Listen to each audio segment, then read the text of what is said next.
lagi sama aku, guru kesayangan se-Indonesia, Buling, mantap, jiwa. Masya Allah, tabarakallah. Sahabat Muslim, kali ini aku akan menceritakan tentang seorang konten kreator. Aku kenalnya karena dari konten ya, jadinya aku menganggap aku kenalnya dari semenjak beliau ini menjadi konten kreator. Yaitu seorang yang semangat pantang menyerah melawan badai autoimun. Siapakah dia? Dialah para malaikat di sekitar kita.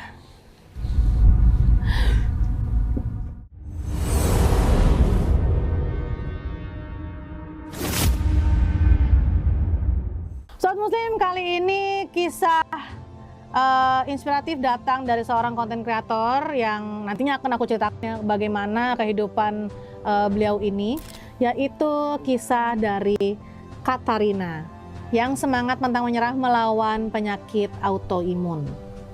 Katarina, penderita penyakit autoimun. Di balik senyum hangat dan tatapan matanya yang penuh semangat, apalagi kalau misalnya kalian melihat konten-kontennya yang selalu edukatif karena menceritakan bagaimana tentang autoimun, Katarina ini ternyata menyimpan sebuah perjuangan berat melawan penyakit autoimun.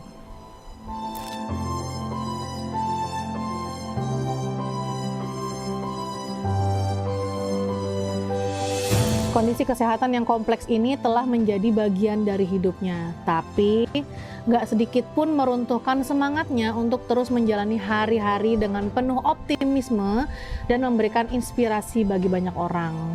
Sebenarnya mungkin kalau kalian lihat sosial medianya, Katarina ini yang ku tahu memang sudah viral dari tahun lalu ya, tahun 2024. Cuman memang akhirnya aku angkat di cerita kali ini ya, di cerita PMDK kali ini, karena menurut aku ini benar-benar sangat menginspirasi banget, dan Mbak Katarina ini masih konsisten terus memberikan konten-konten yang edukatif, terutama tentang penyakit autoimun.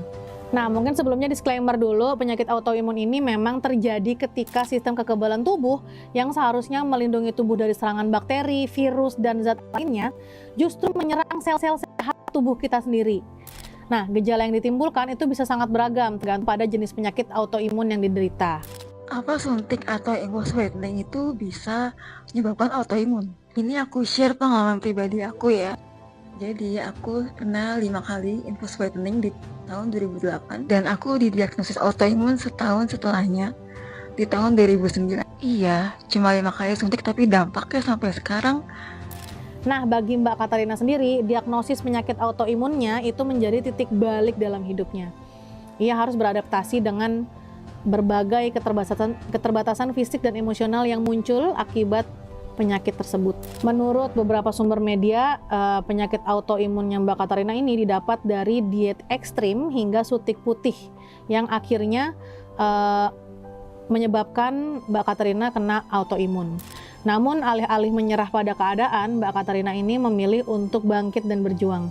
Ia aktif mencari informasi mengenai penyakitnya, berkonsultasi dengan dokter dan terapis, serta menjalani berbagai pengobatan dan terapi yang dianjurkan. Kedisiplinan dan ketekunannya dalam menjalani proses pengobatan membuahkan hasil yang positif. Meskipun penyakit autoimun itu belum bisa disembuhkan sepenuhnya ya, tapi Mbak Katarina ini berhasil mengelola gejalanya dengan baik dan meningkatkan kualitas hidupnya. Jadi sekarang sudah 15 tahun saya hidup dengan autoimun. Jenis autoimun yang saya punya yaitu skleroderma. Gejala-gejala yang saya rasakan sebelum divonis, pertama kali itu saya sering banget kesemutan di kaki. Jadi kalau duduk terlalu lama itu saya sering kesemutan. Lalu setiap bangun tidur badan saya itu terasa sakit semua ya. Pola hidup dari diet ekstrim yang Mbak Katarina di sebelumnya itu juga menjadi salah satu trigger pemicu dari kondisi penyakit autoimun yang saat ini dideritanya. Kata Mbak Katarina nih pernah bilang, katanya aku pernah turun 10 kilo dalam sebulan pakai treatment diet ekstrim tersebut gitu, kata Mbak Katarina. Jadi makan cuma sekali tanpa nasi. Katanya kamu olahraganya juga gila-gilaan. Iya, gila-gila. Sit up 100 kali sehari. Turun berat badan secara drastis karena kamu niat diet itu sebenarnya tidak baik. Kayak tadi itu jalan juga kan harus pelan-pelan. Terus kalau Apa rasanya apa kalau jalan? ini sesak nafas kalau sekarang. Nah, untuk sekarang-sekarang ini, Mbak Katarina ini aktif berbagi pengalamannya melalui media sosial dan berbagai platform lainnya di Sobat Muslim. Dengan harapan dapat memberikan semangat dan dukungan bagi orang lain yang juga berjuang dengan kondisi yang serupa. Kisah Mbak Katarina ini menjadi inspirasi bagi banyak orang.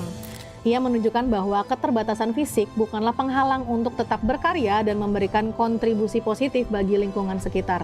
Semangat pantang menyerah dan keyakinannya untuk terus menjalani hidup dengan sebaik-baiknya patut diacungi jempol.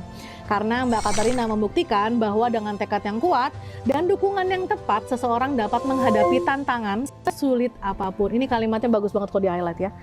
Nah, melalui perjalanan hidupnya, Katarina juga aktif mengedukasi masyarakat mengenai penyakit autoimun Sobat Muslim.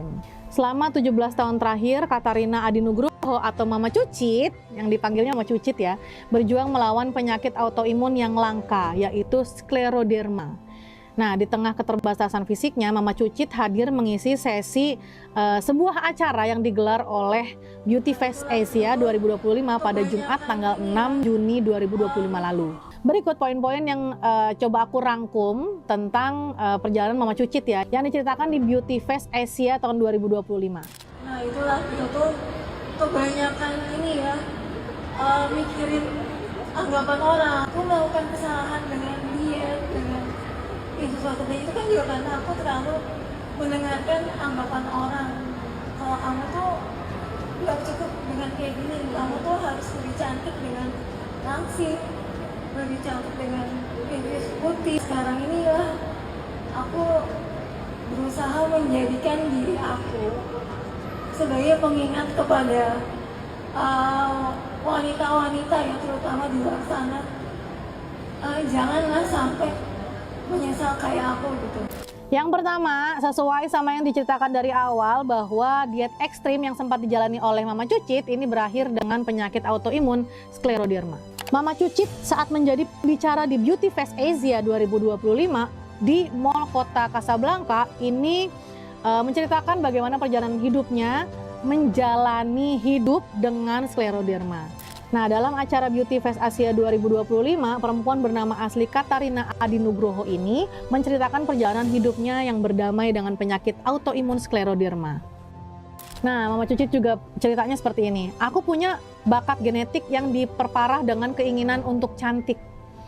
Cewek kan pengennya cantik dan langsing ya. Nah, dulu aku tuh gendut, kata Mama Cucit.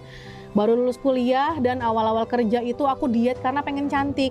Nah, tapi diet yang dijalani Mama Cucit ini memang cukup tergolong cukup ekstrim ya Sobat Muslim. Mama Cucit ini cuma makan sekali sehari tanpa memperhatikan kebutuhan nutrisi di dalamnya. Mungkin kalau dari metodenya kelihatannya kayak diet omat ya, 1 meal a day gitu, asik. Si bakat diet nih.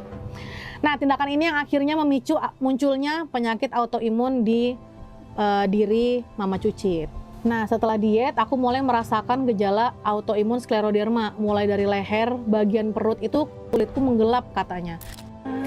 Awal mulanya itu di usia 19 tahun. Waktu itu saya lulus kuliah, mulai diet, terus dietnya itu semau saya sendiri gitu. Makan cuma sekali, terus olahraganya berlebihan tiap hari. Saya sampai sebulan itu bisa turun 10 kilo. Terus kan ada gejala, jadi kulit saya itu kayaknya lebih gosong dari normal saya sebelumnya. Fisiknya berubah, fungsi gerak tubuh juga akan berkurang, akan sulit untuk punya anak. Kekhawatiran saya, apa ada ya yang mau sama saya. Catherine kan spesial, luar biasa buat saya. Yang membuat saya tertarik ya dia itu baik. Poin yang kedua yaitu Mama Cucit sempat denial dengan perubahan hidup dari perempuan muda yang produktif sampai sekarang tuh harus minum obat seumur hidup. Nah, Sobat Muslim, pada saat Mama Cucit ini menjalani diet dan turun 10 kilo dalam sebulan, Mama Cucit ini sempat belum merasa cukup. Mama Cucit itu sempat beberapa kali suntik whitening. Justru hal itu makin memperparah kondisi autoimun hingga membuat kulitnya terasa kaku, ketarik dan mempengaruhi area persendian. Yang tadinya dikira akan membaik, justru malah suntik whitening ini memperparah kondisi autoimun di badannya Mama Cucit. Nah, dari situ Mama Cucit bercerita lagi, katanya dari mulai warna kulit, semuanya gosong, kulitku tuh keras dan ketat banget gitu karena autoimunnya nyerang jaringan ikat yang memproduksi kolagen secara berlebihan gitu. Nah itu juga kayak ketarik sendiri rasanya gitu, sampai naik tangga itu susah karena kakinya kaku gitu kata Mama Cucit. Perubahan fisik yang signifikan ini sempat membuat Mama Cucit tuh nggak bisa menerima keadaan.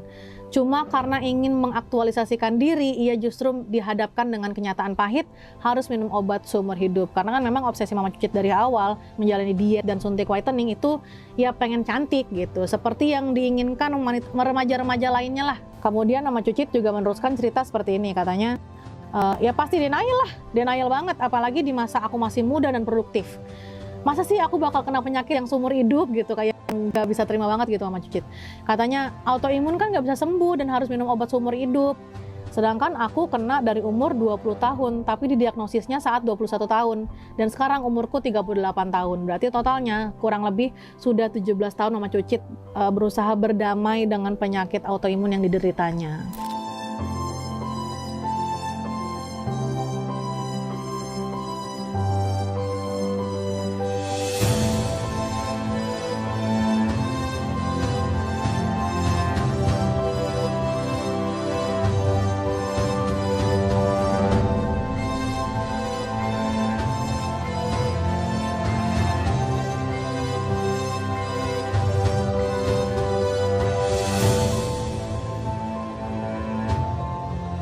Poin yang ketiga adalah perjalanan Mama Cucit berdamai dengan diri sendiri. Demi bisa diterima dan tampil normal seperti orang lain, Mama Cucit tuh biasanya mengabaikan alarm tubuh sehingga memaksakan diri di luar batas kemampuan tubuhnya. Katanya Mama Cucit ini mengaku lebih susah menjalani hidup karena susah menerima kenyataan dan kondisi dirinya yang saat ini mengalami penyakit autoimun. Mama Cucit juga pernah cerita, katanya, aku tuh orangnya ambisius dan ngotot gitu katanya. Aku nggak terima kalau semuanya harus dilakukan dengan kondisi yang lemah. Jadi aku memang terus mengafirmasi diri kalau kondisi ini tuh nggak akan membatasi diri aku tetap bisa beraktivitas gitu. Jadi ya itu disitulah titik balik Mama Cucit akhirnya berusaha berdamai dengan apa yang dideritanya sekarang gitu. Jadi jangan sampai udah tahu kondisinya makin lemah bukan berarti nggak ada semangat hidup gitu. Ayo dong kita jangan membatasi diri gitu kata Mama Cucit. Kulitnya menggelap. Kulit menggelap. Gelap. Oke, apalagi yang lain? Nah setelah menggelap itu, aku infuse whitening. Nah, tapi Sobat Muslim belum berhenti sampai situ. Akibat terlalu memaksakan diri mengejar karir dan membuktikan diri, rupanya faktor-faktor yang membuat Mama Cucit tersebut kerap membuat Mama Cucit kewalahan. Terlebih, ternyata dirinya kembali didiagnosis penyakit yang berbeda, yaitu hipertensi paru. Nah, dengan sifat ambisius yang memang mau membuktikan bahwa kekurangan Mama Cucit kali ini nggak akan membuat Mama Cucit itu membatasi diri, sampai akhirnya berambisi untuk tetap mengejar karir ya, Mama Cucit akhirnya bercerita ya, katanya makin parah deh dengan didiagnosis penyakit lain gitu kan. Aku harus mulai menerima kalau keadaanku tuh memang kayak gitu, aku memang punya keterbatasan gitu. Jadi memang aku harus memahami dan mencintai diri sendiri. Sekarang dengan begini aku merasa lebih ringan gitu. Jadi pada akhirnya ya kurang lebih seperti dievaluasi kembali lah gitu. Memang semangatnya Mama Cucit tuh untuk beraktivitas dimulai dari ketika Mama Cucit merasa jangan membatasi diri dan ayo tetap kejar karir gitu walaupun dengan kondisi yang sudah seperti ini. Tapi akhirnya malah membuat diagnosis penyakit lain yaitu hipertensi paru yang akhirnya membuat Mama Cucit oke, berarti ketika memang lagi sehat ya udah ayo kita berjalan, tapi tetap harus memperhatikan alarm-alarm tubuh supaya tidak terlalu memaksakan, seperti itu Sobat Muslim.